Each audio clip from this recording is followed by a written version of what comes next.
giữa quê mai giòn chàng thao kinh giao y dàn mấy tháng 2 giờ mấy tháng 2 dầm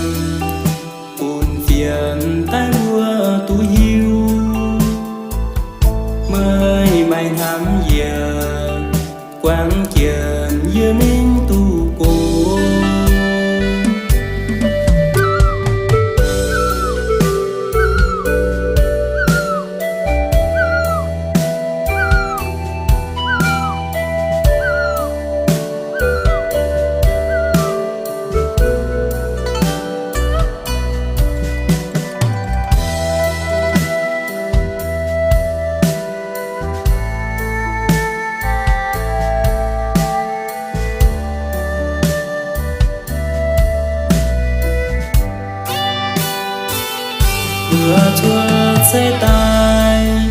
chuột xây tai mai phi đồ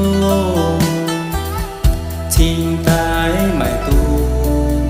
mai tu trầu mời nhẹ miên giờ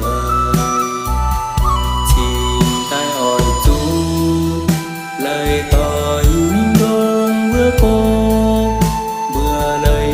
tu cô y chân về kinh hai chẳng tháo mấy tháng mười mai chẳng giờ luôn ngoằn giữa quê mai giòn chẳng thao kinh giao y dàn mấy tháng 2 giờ mấy tháng 2 dầm buồn phiền tay mưa tu hiu